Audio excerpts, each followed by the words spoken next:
Hello everyone, welcome once again to Arrow Discussions. I'm Captain Logan. And I'm Eric. Today we're talking about the second episode of Season 2, its identity. And Eric, let's just dive right into our general overview. Likes, dislikes, wherever you want to go. You start. I think we should start at the beginning, that we have, for the first time ever, a new opening narration. Yes, which I think is decent. I don't like it as much. Here's the problem. Drop it all together, because anything moving forward is not going to be as clean as the setup as the first season. And it's a decently written opening, but it feels kind of convoluted, if you know what I mean. Yeah, I can see that, although I can totally see also the logic of having it just because it might help people that haven't really watched the show before get into it a little bit. But I feel like... Because it is an episodic enough show. I mean, it's got standalone enough episodes that I can totally see them still wanting to cater to people that haven't been true. I feel like at this point so much has happened. It's like so I was on this island and then I came back to the city to fight for my father, and then it didn't work out, and now I'm not fighting for my father. I'm fighting for my friend who died when it didn't work out with the things I was fighting for. That's a great point. No, it does sound kind, because a lot of stuff has happened. Yeah, and then on top of all that, it's kind of a testament to the show when you think about it, but. Yeah, and then after all that, it's like Last Time on Arrow, and I'm like, oh man, and now I got more things to keep. I actually have a Last Time on Arrow complaint that. Do you really? It kind of it's tied to that, and it's tied to something else that shows up in later. I think it's really funny in the opening narration. It was like I used to go after all these people on this list, but then the list turned out to be this thing that I shouldn't have been using at all. And so what's your complaint about the Last Time on Arrow thing? Do you ever pay attention to the Last Time on anything when you watch it? Very often I don't. It's so foreign to me. Seen it all right, but yeah, but you know, I mean, okay. I get why it's there. And here's the thing you got to keep in mind too: the whole Last Time on Arrow bit. I mean, on any show like this that does that, it's really not there, I don't think, for people that haven't been watching, because it never really tells them anything. It's there to remind the viewers about things that they're going to put in this episode. That makes more sense, because I was about to say, I don't feel like this would catch me up. Anyways, no, it doesn't catch you up. But that's why they put in the thing about the arrowhead that he brings back, which is what I have written. Okay. I don't like the way that I actually have it written down. It's a hosen.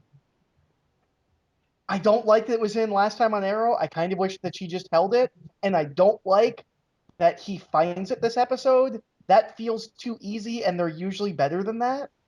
I agree with you. I had the same note, because I was thinking, well, we're going linear with the island flashbacks, and it seems a little easy that those two things happen to line up, because where the island flashbacks are, you know, it's linear from really where it's always been. I mean, it's always been kind of going forward. It jumps around a little bit. And I really don't like how he finds it. It should have been given to him by somebody. Yeah, I think so too. No, I agree with you. Except that whole thing with the, Japanese soldiers being there for a long time could end up being really interesting. Oh, I don't have a problem with that. I have a problem with him finding the hosen. The way he gives it to Thea, and then Thea gives it to Roy, I feel like he should have been given that by somebody. No, that's a fair complaint. Sure. My next note, all caps with exclamation point, still no name. Oh yeah, that was another big one for me. When you end an episode really like hope that, we don't drag this out all season. Are we gonna really tease the viewers that hard about the thing that he should go by if he is a superhero? Here's my read on it. I feel like the excuse is he's still not quite a superhero yet because he hasn't owned it. Because he's still, even though he's not killing now, where he is right now is he's saying, well, I don't know if I can stand to keep doing it this way, because each of my two sides, my Green Arrow side and my Oliver side, is kind of compromising the other side. So he's in a place right now where he's not sure if he's making the right choice, and therefore I feel like the makers of the show are saying he's still not quite a superhero, we can't call him Green Arrow yet. I feel like they're going to drag this out as long as they can drag it out. Yeah, and I don't like that. It's like, the thing that I do sort of appreciate about it is that if they have to do that, at least they're attempting to have kind of a thematic reason. It's a little bit better than the no flights, no tights thing on Smallville, but it also feels a lot like that to me. I'm like, why can't he just be called that? And I'm also wondering if we're not just going to replace Hood with Emerald Archer. Yeah, I don't Because want that. that name pops up in this episode, and it's a little convenient that that pops up right after the Diggle thing at the end of last episode. What do you want to be called? Is he not gonna call himself anything? I mean, I just don't like that he says I don't want to be called the Hood anymore, and then Diggle says, "What do you want to be called?" And there is no answer. That's really silly. Yeah, well, and I really hope that this isn't a season long thing. I won't like it if this, like, I don't want his name to be the, like, mid season ending either. I I just want him to have a name. I want it to be Green Arrow. If it's just Arrow or Emerald Archer or whatever, he needs a name, and not having one, I just, you don't end an episode with what do you want to be called and then go to, nothing. Like, there's no answer. It's like that scene Yeah, didn't happen. that's exactly how I felt about it. Well, Eric, why don't we go back and forth and just give each other some notes that we wrote down, shall we? All right. Um, I'm liking Roy's initiative a lot. I'm still liking him more and more as he's going along. I'm coming more and more around with you on the Thea thing, and we can talk in a minute about the ending with those two, which I really resisted. Yeah. But the biggest thing I'm wondering right now, with both him and Diggle, why don't these two guys wear costumes? I don't know. Diggle isn't as much of a field guy, but he But should if he have a goes in the costume field enough, he should at least be wearing something to cover his face. like Kato. What's weird to me is that these guys are working with and or emulating a guy that is wearing a costume, and because the whole thing with Roy is he's dating a girl who doesn't like that he goes out and gets beat up all the time and is trying to save the city, and he's emulating a guy who does that in costume. I don't understand why he's not doing it in costume. Well, he wears a red hoodie. You get to the end, yeah, but people haven't had any problem finding him and identifying him. I just like Yeah. no, I guess you're right. I guess he does at least kind of put a hoodie on. Yeah, that's true. But he's not doing very much to hide his identity. So you get to the end, and now he sort of has the pseudo secret identity thing, where it at least occurs to him to, um, where now he's sort of working with the vigilante. So it occurs to him to just do the thing that he does, which is lie to everybody. Um, but I still don't see how he's gonna manage to keep her thinking that he's not out there doing things, because I really don't feel like just be my eyes and ears means you'll never get beaten up ever. Yeah, I just, I don't like that he came back and he's like, I understand that this is what drama is, but I was like, I don't I like that he comes back and is just like, well, if I have to choose between a life without you and a life with you, I choose a life with you. I'm like, because you were just told you don't have to fight people anymore. I know that's the point, but I don't like it. I don't like it either. I say one of two things. I say be honest with her or dump her. Yeah, Because otherwise, a character that I'm otherwise really liking, they're making me not like as much. Because I don't. First of all, we all know that you can't have a relationship like this built on distrust, and we did so much of this in Smallville and all kinds of other things that I'm just like, well, we know this relationship, we know where this goes, right? So like, it's drama, but it's forced drama. I know where this is going. But the other thing is, he's not going to pick her over that life, and he knows it. And so I'm like, well, why don't you tell the person that you're with what's most important to you, and if it's not good enough for her, or if she can't handle it, you find someone who can. right. Right? Like that I don't know, that's just how Well, I you feel have to about it. remember she's also kind of where he started his road to redemption, so he has some ties to her from that angle. Well, that's a good point. I mean, yeah, he's got every motivation to want to stay with her, I suppose. So you're right. He would be conflicted, but I don't know. I like him less that he's lying to her that way. Yeah, yeah, same here. Anyway, give us another note. What else have you got? This one is also in caps with it with an exclamation point. Okay. Get rid of Laurel. I don't like her. It's not as bad as last time where I was like, I don't know why she's still here. Now I know why she's here, and she's not a good enough actress to do it. She just comes off real. I can't swear on here. Um, like a not nice woman. Yeah. Um, and yeah, first of all, I think they did this wrong because what I think they should have done is the dad should be the J. Jonah Jameson who doesn't like him. He should have, because they play with us. Is he going to be like the J. Jonah Jameson or the Commissioner Gordon? Like, we didn't know. He should have become the J. Jonah Jameson. She should have stayed with Ollie at the end of last season for a period of time before there's drama or whatever. But she should have been the eyes and ears on the force. Where they've put her, she's not a good enough actress to do it, and it doesn't feel out of character, but it makes me not like the character who I liked for the most part in season 1. Yeah, where I'm at is I'm like, I don't see how she's got any range now She has nowhere to because go. you've got. I mean, I will admit that the cliffhanger is decent. I don't know how he gets out of that. It does feel like a retread of we picked up Oliver and thought he was the Hood in toward the beginning of first season.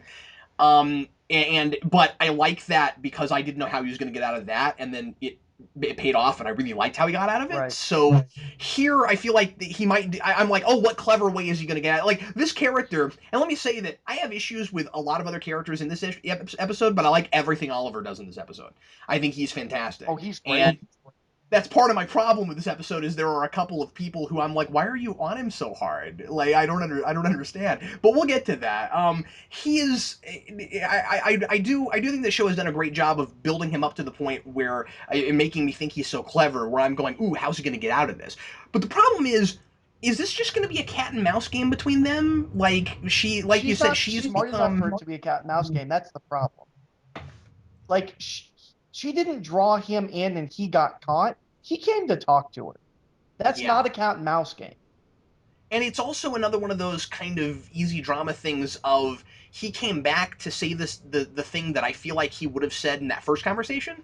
And it's also really dumb if you think about it for 5 seconds, because how long were those guys just like sitting around waiting for him to come? I really did not. That was the first thing I wondered when I saw that scene. Is I was like, are they staking out until he showed? How did she know he'd show back up? What happened? How did she know when he'd show back up? Yeah. What happens if one of them has to run to the restroom and then they all pull their guns and then he comes out and he's like, "Oh man, it happened." But yeah, I just wondered how she even could be sure he'd come back. I'm fine. That doesn't bother me. That's TV logic. Oh, okay. It's knowing when he'd come back. But I felt like I could almost do a Counting Crypto Freaks on this episode. Because there are so many scenes of people walking away from each other angry. Yeah. Or just like, oh man, snap, I don't have anything to say to that. And then they just walk off. I don't feel like real life is really that way as often as TV plays it up to be. No. Okay. Here's the addendum that TV doesn't give you. When you have an argument and you walk away, there's a pretty good chance the person follows you and keeps arguing. They don't let you walk away. They never do. You're right. They never do that in these kind of dramas, do they? They just let them go. Oh, I guess this conversation is over. So, oh man, I know that is your favorite Smallville line, isn't it? No, my favorite Smallville line is your days of walking in here without knocking her over. Yeah. Anyway, okay, so let me just pause for a moment and let everybody know that I do have notes of positive things about this episode, but a lot of the things I don't like came early, so that's why a lot of my notes are in order of succession, so I have some things that are irritating early. Eric, I don't know if you had this, I'm just not sure why Diggle is so angry with Oliver in this episode. I don't have a problem with Diggle being angry with Oliver. I have a problem with Diggle not being angry with Oliver last time. Okay, thank you. That's exactly what I was going to say. The note I have is he acted like he understood why Ollie left last episode, but now it's like he blames him for not knowing about the breakup with Carly because he never should have left. And I found that to be manufactured drama. My problem is that they brought him back, basically forced him to be Green Arrow again, and then said, "Hey, because you're being Green Arrow, Yeah, exactly. Well, it's like they're upset with him for being preoccupied with all of the difficulty and stress that being Green Arrow again finally is bringing him, but they put him in that situation. And that just doesn't seem fair to me because what Diggle is angry with him about is is about something that he didn't communicate to him. Right. So he's just upset because he's preoccupied with being Green Arrow and he doesn't notice the fact that when he brings up Carly, he flinches. Well, the guy is trying. He's at least talking to you about your stuff. I just didn't think any of that was really fair No. on their part. And And again, I feel like it's the episode trying to manufacture drama and then making me dislike characters that I usually like a lot because they're doing things that are really out of. I thought that was out of character for Diggle. yeah, I'm gonna go so far. um the next thing I have, there's kind of a skip, um because some of the stuff goes into theme. So Oh yeah, the next note I have is cool crucifixion speech, which is only a couple of lines, but I really like when Laurel says to Sebastian Blood, you're going to crucify him. He's like, well, everybody's really down on crucifixion, but they didn't just do it to everyone. They did it to people that caused harm to the public good. I like that speech. I also really like his discussion with Oliver I when they like set up everything that. about this corporate espionage thing that they're doing. I That's want where more of that. yeah. Here's what I wasn't sure about. This is another TV logic thing. Why does Sebastian Blood, who apologized to Oliver for publicly humiliating him, just assume he doesn't have a good reason for not showing up? Um, I had a little bit of a tough time with that. Because it's like now he's just going to publicly humiliate him again and set himself up for possibly the same thing I because got he the didn't have all the information in the first place, and then now he's just gonna publicly humiliate him again. I was thinking, so what if Thea had gotten in a car crash or his mother had had a heart attack in prison? I got the impression that the way he saw it is that this was Oliver's last chance. And kind of I don't know how I feel about this. He's already running late. And then he's told this is going on, you have to be Green Arrow. Because Sebastian's already looking for him when we cut over to him. Yeah, I don't know what he was doing because he didn't seem to know the Green Arrow stuff was going on. But I got the impression that for Sebastian, the apology wasn't really sincere. It was more of a, all right, I'll give you one chance to prove that you're not like the rest of your family. oh, okay. See, I thought it was very sincere. I get the So impression that he's just manipulating everyone because I don't think he's out for the city's public good either.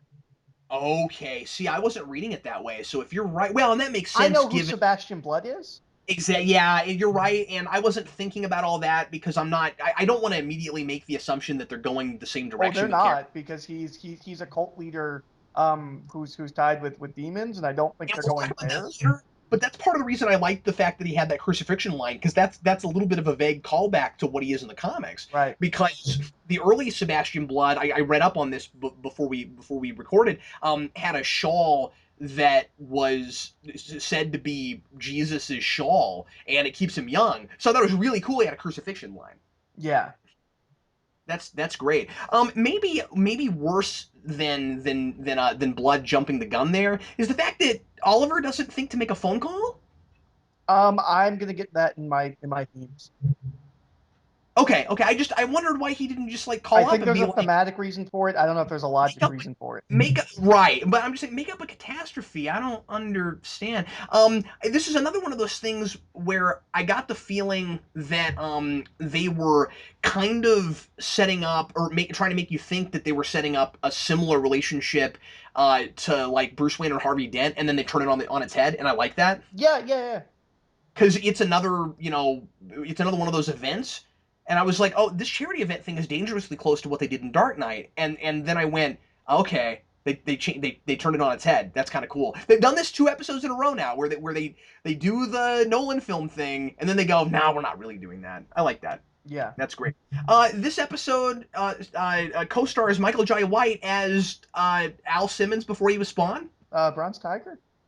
Yeah, but also Al Simmons before he was Spawn. It's hilarious. He's another mercenary for hire. He's not working for the government, Did Al but like Simmons have claws?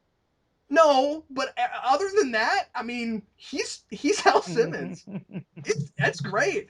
I love Michael Jai White. I was very excited to see him. I hope he gets more things to do in later episodes, but um, I don't know if we'll see him much again. Although, given that Bronze Tiger was at one point a member of the League of Assassins, I assume that that's the beginning of that, Oh yes. or part of the beginning of that. See, I guess. I know him from Suicide Squad, so I was hoping that this was built from Suicide Squad. Yeah, I'm jumping the gun because we'll talk about that later, but I wanted to bring that up. Okay, let's knock some more stuff out. What other notes did you I have? only have one other note actually. Okay, go I ahead. went light on notes this week because I went over on notes last week. Oh no, you're fine. I Go right ahead. undercompensated this week. I only have one other note, which is so he's moving away from Batman and he's becoming the Shadow because he's Interesting. slowly building a network of agents that all have different tasks and do different things and report to him in their own special way. Because at the end of this, he's got Roy. Obviously, he has Felicity. Like, I feel like he's slowly building a network of agents like the Shadow has, and I just thought that was kind of funny. I'm waiting for them all to have like decoder rings and pipes that go through the city. That's all I got. Let's see if I have anything else that's not going to be handled a little bit later. I mentioned the thing about wondering why people aren't wearing costumes. I love that Bronze Tiger can block anything. Yeah, Like anything. He's like the reverse bullseye. Like it doesn't matter what you shoot at him, you're not going to hit him. That was I didn't think of that, but yeah, I like that. That was fun. Like I think that's a superpower. Nothing can hit him if he's wearing those gauntlets. he will catch it in between those non-moving three claws. Yeah, exactly. Um, what else? Well, let's go ahead and move on to our category, shall we? What was your favorite moment of the episode? Um, I really liked Felicity as a secretary. I thought all of that was comic gold. I didn't have like a specific moment. I just liked her complaining constantly about being a secretary.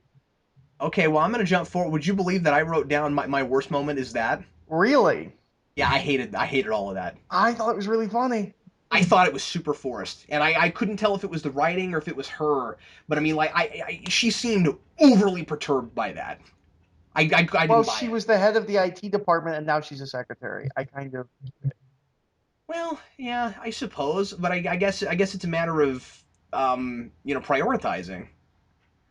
Like, okay, so she's not the head of the well, and IT Diggle department. brought that up. He's like, I'm a driver, Yeah, yeah, no, that's a good and she point. kind of comes around on it by the end. But I thought it was funny. I don't know. I can't explain myself here. Something about it rubbed me the wrong way, and I'm just not sure what it was. But I found it irritating. I guess I felt like she was kind of back to first season her a little bit. Oh, I didn't think so at all. I thought she was. I don't think she would ever do this in the first season. I don't think she'd ever call Probably Ollie out not. I like just that. needed her mannerisms and stuff. Yeah. Well, I don't know. I might not be being fair to it. I was really surprised when you said that. So maybe I wasn't I looking at do it feel right. like she is I didn't beginning care to go for it. more stylish now, though. Yeah. Where in the first episode we were like, oh, she still dresses the way she dressed first season. I think she's beginning to dress more stylish. My favorite moment was the first meeting that Oliver had with the alderman. I mean, with Blood. I just Oh, really that's great stuff. that dialogue. That was really good stuff. What was your worst moment? Okay, this one is with a what do you call that? A condition, a cachet. This could change based on what happens in another episode. Oh, okay, so this is conditional on what Yeah, happens yeah, yeah. later. Yeah. This is conditional because I read it one way the first time and watching it the second time, I was like, this could be something else, but I'm not sure, so I'm going to keep it. Okay, go What ahead. I have written is googly-eyed Slade, because it really looks like he has a thing for Shadow, and it really looks like his feelings are hurt and that him and Oliver, or that her and Oliver are together.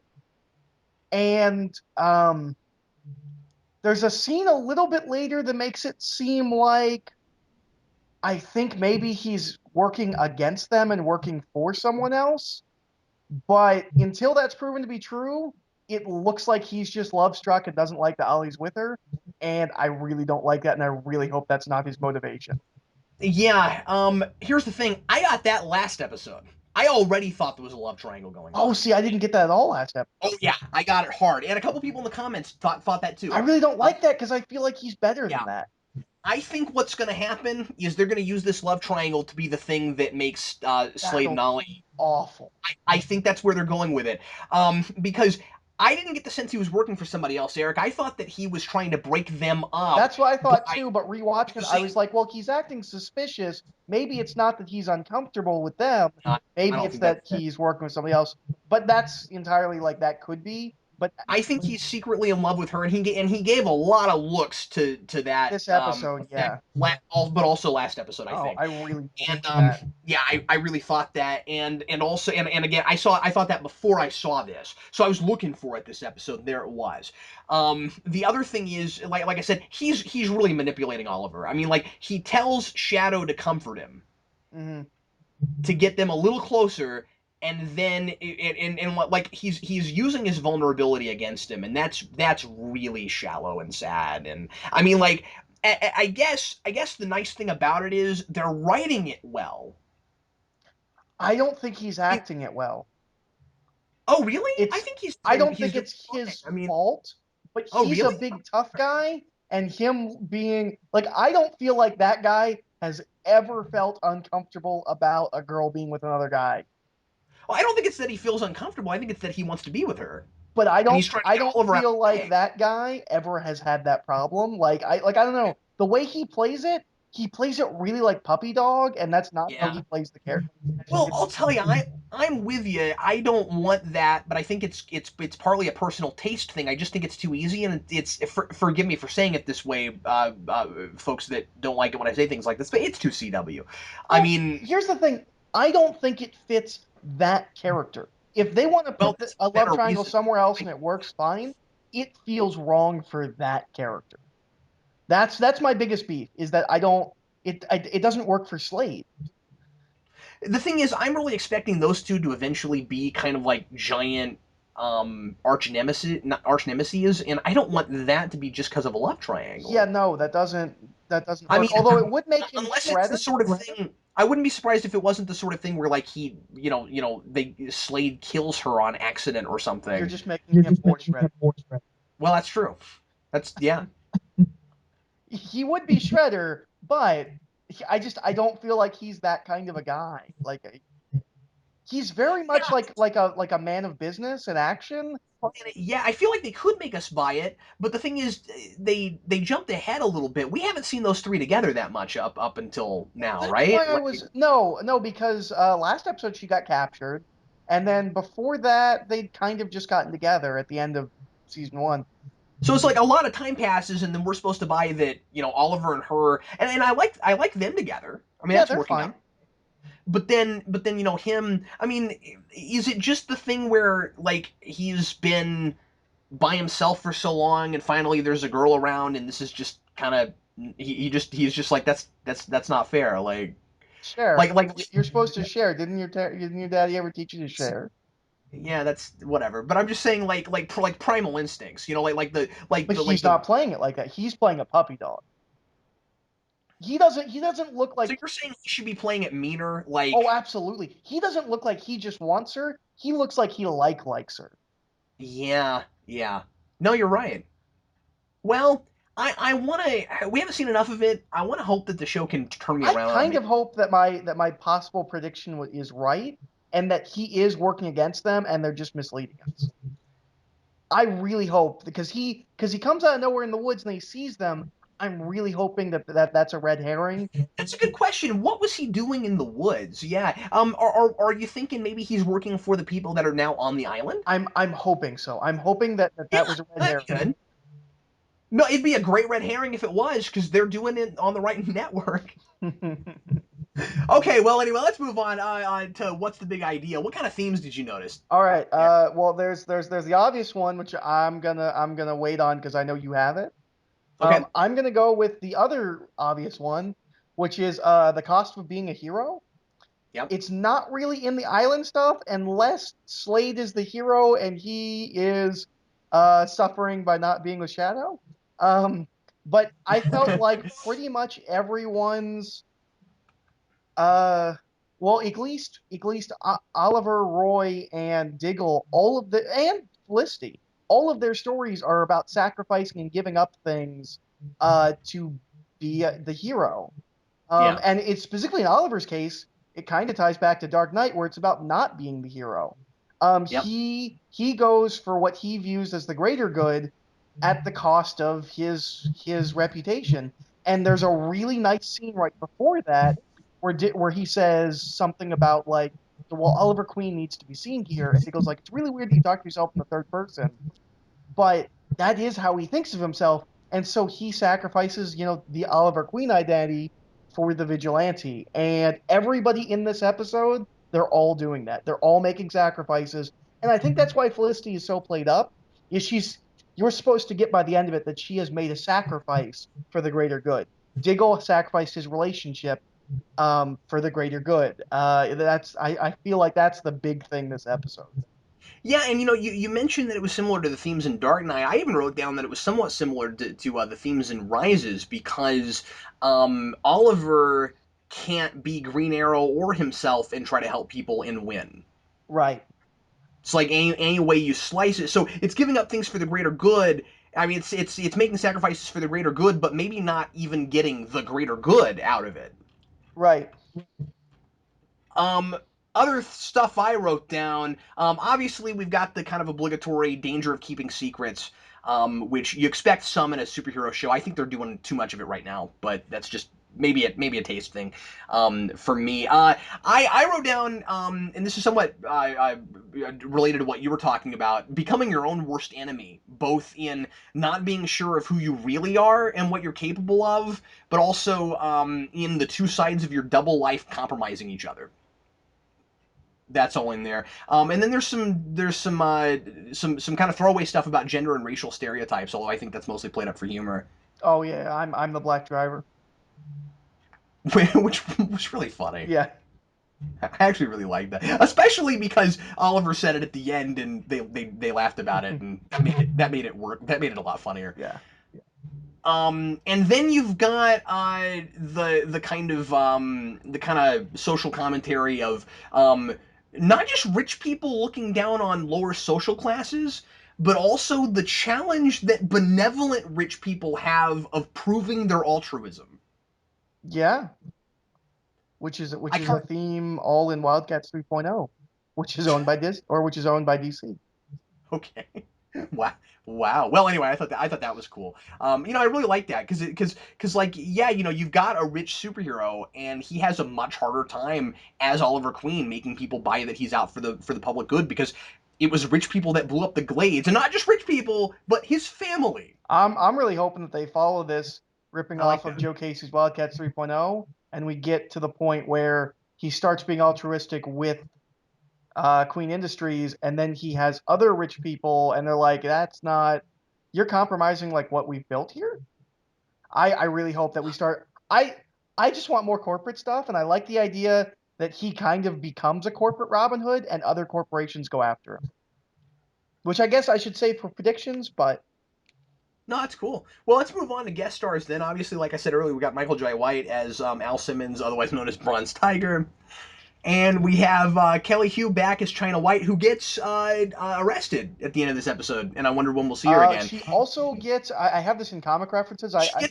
She gets her pronunciation of her name finally. Yes, she's China Y, I believe is what they said.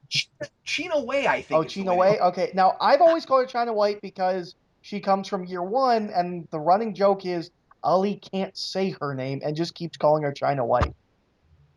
Yeah, I thought it was really cool that the news anchor said it. Yeah, it's only been how many episodes has she been? Like eight. She's been in several, and she's been in since like the second episode of the first season. Yep. But yeah, we Yeah, finally have a name on her. that was awesome, and I would not have. I gotta thank you for that because I would not have known how cool that was if you hadn't told me about the whole China White thing. Because I would have gone through this whole show not knowing her name, and then they say it, and I'm like, I still don't know her name because I'm not sure how to say that. Yeah, that was great. The only thing I wish they'd done was actually written her name on the screen. I was looking for it. Well, if you get year one, you can just look at how it's written, and you'll see. But I just thought that would be cool if they actually showed it, because then people would appreciate it more. I was like, wow, that is hard to pronounce. Okay. Well, what did you have a favorite line? Did you write anything I down? have two. I have two also. Go ahead.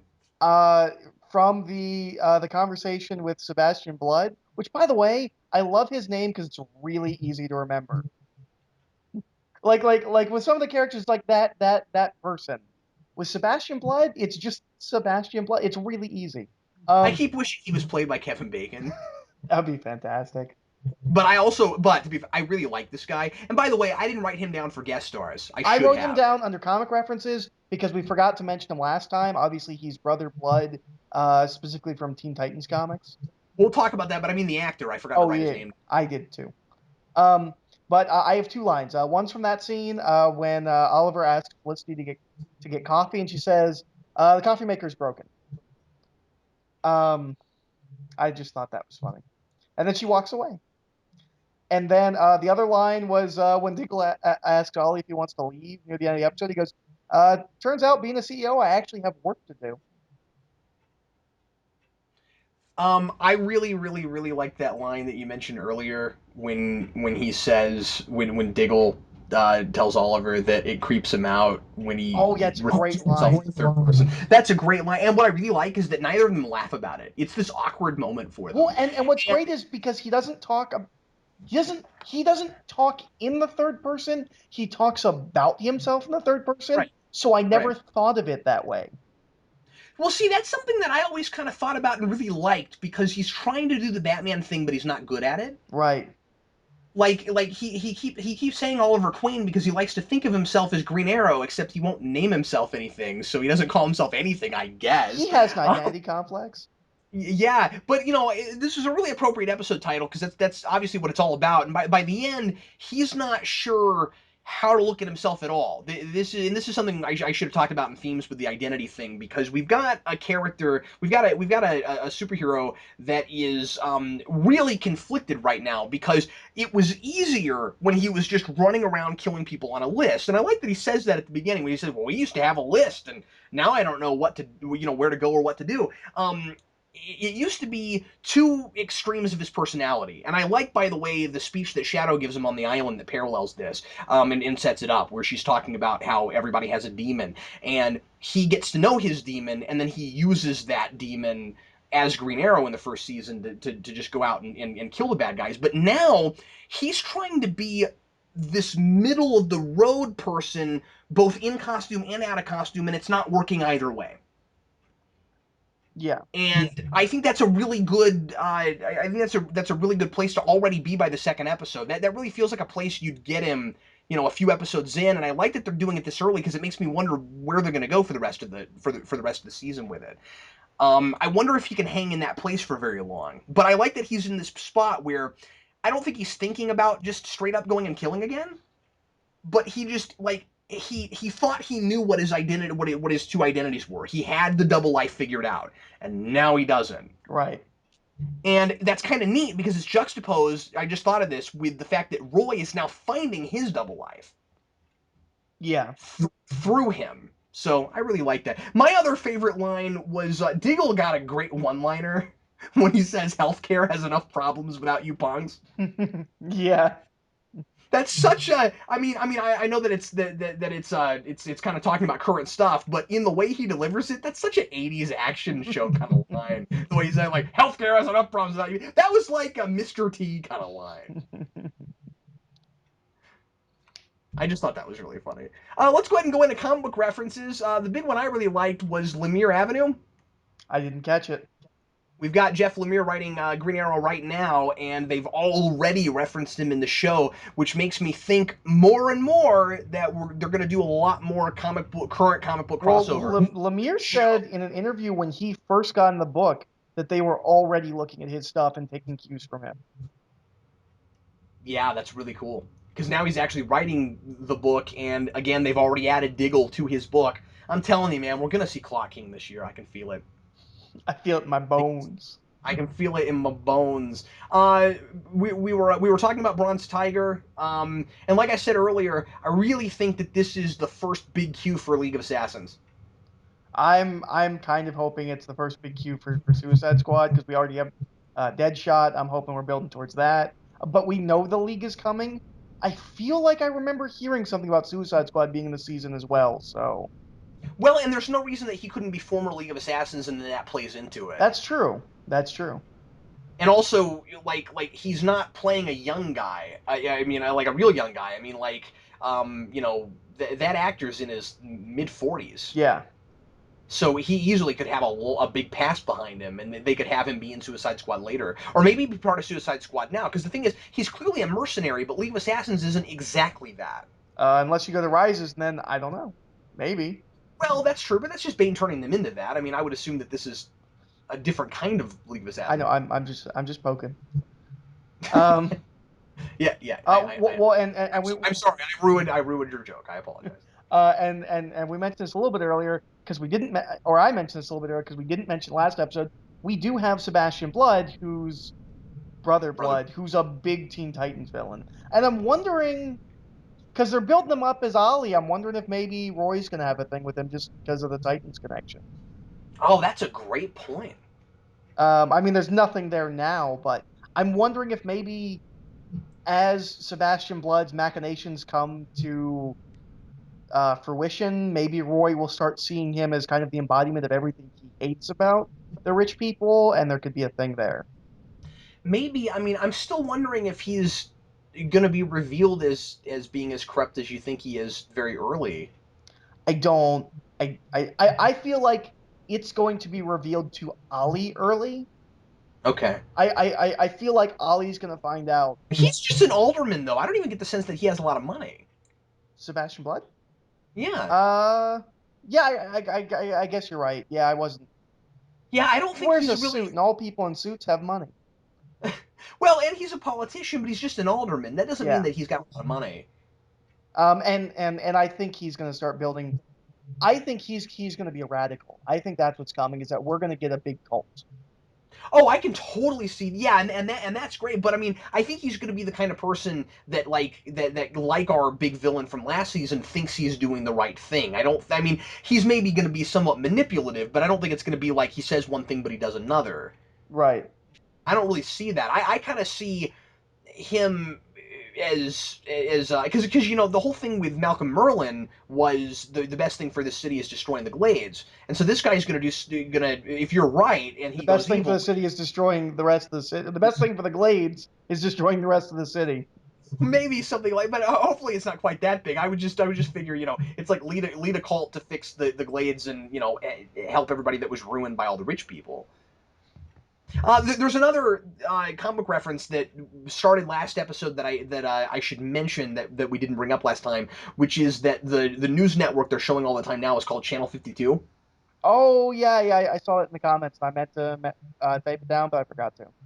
And Channel 52, it's not just that 52 is a reference to New 52, but that's actually the name of the thing they put in the back of all the books now that like tries to get everybody up to speed that's not reading all the comics about the major events that are going on. There's like a newscaster, and I think it's actually supposed to be the same person. Like the woman that we see a lot on the news now, I think that's actually supposed to be the woman we see at the end of the 52 comics right now. So I think that's kind of interesting. I mean, it irritates me to a degree that like everything's got to be 52 right now. But to be fair, I'm okay with it in this show because it looks like they're gonna start borrowing some from Lemire, and that is 52. So that's kind of okay with me. Right. But anyway, well, what other predictions did you have? Because you wrote some stuff. Yeah, yeah. Yeah. Well, I have a hope and a prediction. The hope is uh more corporate stuff. I don't think it's really any secret that my favorite character with Marvel is Iron Man.